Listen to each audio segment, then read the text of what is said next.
আগের দিনের জয়নিংয়ের ভিডিওটাতে আমরা শিখেছিলাম নাউন ইন অ্যাপোজিশন পর্যন্ত অনেক ভালো করে বুঝিয়ে দেওয়ার চেষ্টা করেছিলাম। সো আমি মনে করবো যে তোমাদেরকে ফার্স্টে এই ভিডিওটাকে দেখতে হবে, আর যদি এই ভিডিওটা এখনও পর্যন্ত না দেখে থাকো তাহলে এই ভিডিওটা ফার্স্ট থেকে দেখবে, তারপরে এসে এই ভিডিওটা দেখবে, নাহলে কিন্তু কিছু বুঝতে পারবে না। তো ফার্স্টে ওই ভিডিওটা গিয়ে দেখে আসো, যদি দেখে থাকো এই ভিডিওটা তাহলে এই ভিডিওটা দেখতে কোনো অসুবিধা হবে না, অর্থাৎ এই ভিডিও যেতে মানে যে ইনফরমেশনগুলো দেবো সেগুলো বুঝতে বা মাথায় ঢোকাতে কোনো রকম সমস্যার সম্মুখীন তোমাদেরকে হতে হবে না। দেখো, তো আজকে আমাদের পড়ার বিষয় কোনটা? আজকে আমাদের পড়ার বিষয় হচ্ছে অ্যাডভার্বিয়ালস। অ্যাডভার্বিয়ালসে আমাদের কী করতে হবে? অ্যাডজেক্টিভ প্লাস লি করতে হবে। দেখো, আমাদেরকে ছোটোবেলায় বলা হতো কি যখন অ্যাডভার্ব বলবে অ্যাডভার্ব করে চিনবা, এল আই দিলে অ্যাডভার্ব চিনে যাবা, কিন্তু এটা আসলে কিন্তু নয়ও বলতে পারো বা হালকা হালকা ঠিকও বলতে পারো, কিন্তু সব কিছুতে কিন্তু এল ওয়াই থাকলে ওইটা কিন্তু অ্যাডভার্ব হয়ে যাবে, এটা না। দেখো কয়েকটা এক্সাম্পল দিই তোমাদেরকে, তাহলে এর তোমরা জয়নিংটা বুঝতে পারবে খুব সহজেই। দেখো, he will come to my house, it is certain.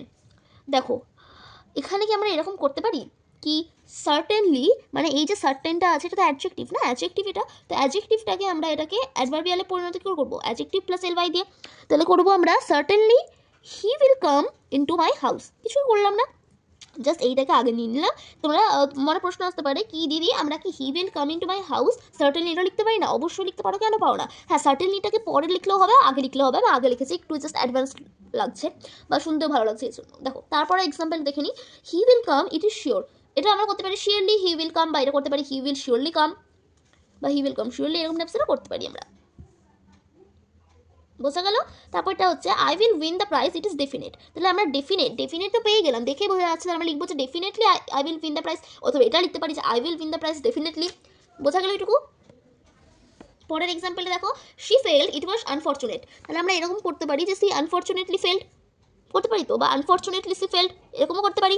তারপরে দেখো, আই কনফ্রন্টেড দ্য সিচুয়েশন, মানে মুখোমুখি হওয়া, কনফ্রন্টেড মানে লিখে রাখতে পারো তোমরা খাতায়, আর অবশ্যই কিন্তু তোমরা পেন আর একটা কপি নিয়ে বসবে, সব কিছু নোট করে নেবে, তাহলে দেখবে আর কোনো টিউশনে বা তোমাদের যার কাছে পড়ো তার কাছে নোট বানানোর বা বানাতে অসুবিধা হবে না। দেখো, I confronted the situation I did not fair at all, তাহলে লিখতে পারছি আই কনফ্রন্টেড দ্য সিচুয়েশন ফেয়ারলেসলি। এটা একটু কঠিন হতে পারে, দেখো আরেকবার বুঝিয়ে দিই ভালো করে, এটা বুঝবে ভালো করে। হ্যাঁ, এটাকে আমরা এরকম করতে পারি না যে ডিড নটলি, ফেয়ারলি, অ্যাডলি, সিচুয়েশনলি, কনফ্রন্টেডলি, এরকম করতে পারি না তো। কিন্তু এখানে দেখো বলেছে ডিড নট ফেয়ার, ভালো করে বুঝো, ডিড নট ফেয়ার বলতে কি? Fearless, fearless. তাহলে আমরা ফেয়ারলেসের সঙ্গে যদি এল ওয়াই যুক্ত করি তাহলেই তো হবে, তাহলে আমরা এরকম লিখতে পারি তো কি ফেয়ারলেসলি, তাহলে লিখতে পারি যে আই কনফ্রন্টেড দ্য সিচুয়েশন ফেয়ারলেসলি, অথবা এটাও লিখতে পারি যে ফেয়ারলেসলি আই কনফ্রন্টেড দ্য সিচুয়েশন। কনসেপ্টটা ক্লিয়ার তো? এটা কিন্তু একটু টাফ মনে হতে পারে, বাট আসলে কিন্তু সোজা অনেকটা, এটা একটু ব্যতিক্রম বলতে পারো তোমরা। তারপরটা আমরা শিখবো হচ্ছে প্রিপোজিশন উইথ জিরান্ড।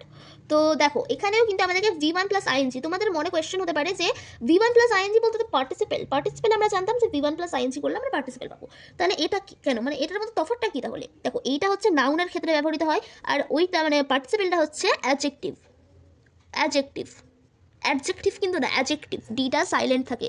দেখো একটা এক্সাম্পল দেখে নিই আমরা, তাহলে বুঝতে পারবো। He got the news of R accident, অর্থাৎ সে তার মানে কোনো একটা মেয়ের অ্যাক্সিডেন্ট কথা শুনেছিল, তারপরে যে ফেন্ট সজ্ঞান হয়ে গেছিলো। এখানে আমরা বলেছিলাম এটা তো আমরা এরকম করতে পারি না যে গেটিং দ্য নিউজ, হ্যাঁ করতে পারতাম যদি এটা পার্টিসিপেল হতো তাহলে, কিন্তু এখানে করতে পারবো না, কারণ এখানে আমাদের বলেই দিয়েছে এটা হচ্ছে প্রিপোজিশন উইথ জিরান্ড। তাহলে আমরা এখানে প্রিপোজিশনের জন্য এখানে আমরা অন বা আফটার আনতে পারি, লিখতে পারি যে অন বা after getting the news of R accident he fainted, comma দিয়ে হি ফেন্টেড একইভাবে। তারপরে দেখো দুয়েরটা, he was poor, he was honest, in spite of কেন দিয়েছি? ইনস্পাইট অফ বলতে হতে সত্ত্বে বোঝায়, সত্ত্বেও।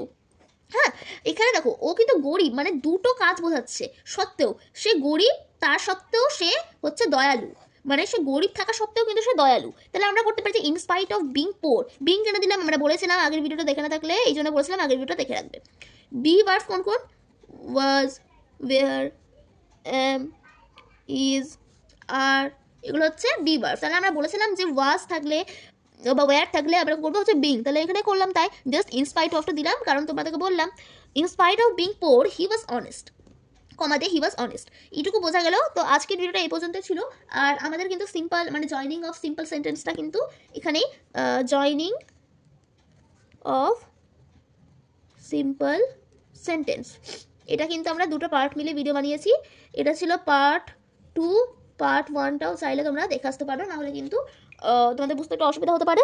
তো আজকের ভিডিওটা কেমন লাগলো কমেন্টে জানিয়ে দেবে, নেক্সট দিন তোমাদেরকে আমি অবশ্যই কমপ্লেক্স সেন্টেন্সে জয়নিং কীভাবে করতে হয় সেটাও সহজে শিখিয়ে দেওয়ার চেষ্টা করবো।